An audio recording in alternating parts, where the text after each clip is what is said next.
During my first year in university, I took a class on the physiology from Hanan Frank, who was amputee in both of his legs. And because we shared lots of history in terms of pain, we were actually hospitalized in the same unit and knew some of the same doctors and physical therapists and so on.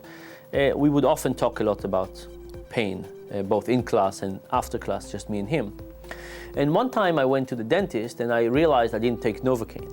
And I came back later to talk to him about it. I said, hey, I didn't take Novocaine. And I said, I felt the pain, but I didn't care so much. What do you think?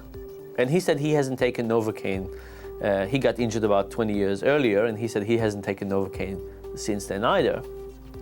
So we started wondering, are we kind of two separate, strange individuals who don't take Novocaine and maybe enjoy pain at some level?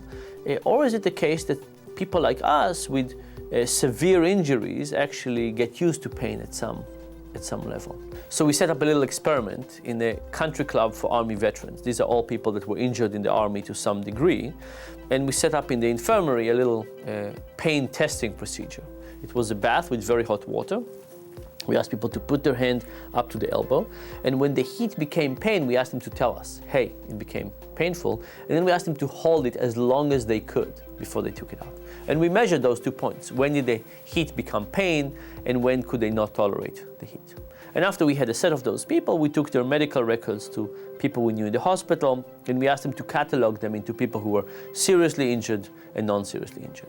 And what we found was that the seriously injured people had a much higher pain threshold and tolerance, meaning that they did not react as strongly to the pain. It took them longer to say, this water is painful, and took them longer to take their hand.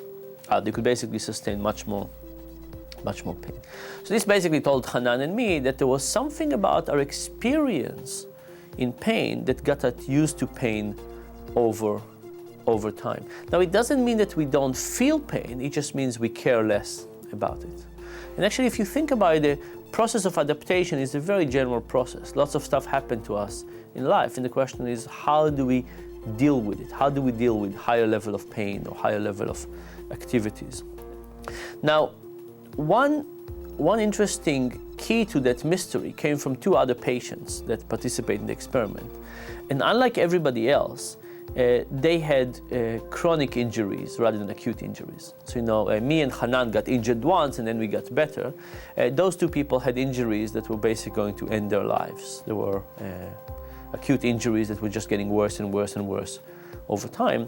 And those people, pain threshold and tolerance were actually lowest of everybody else. They couldn't sustain any pain.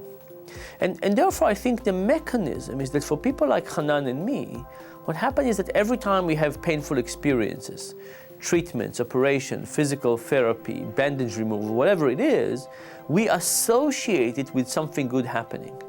And because of that, even though it's painful, it also has something good connected to it.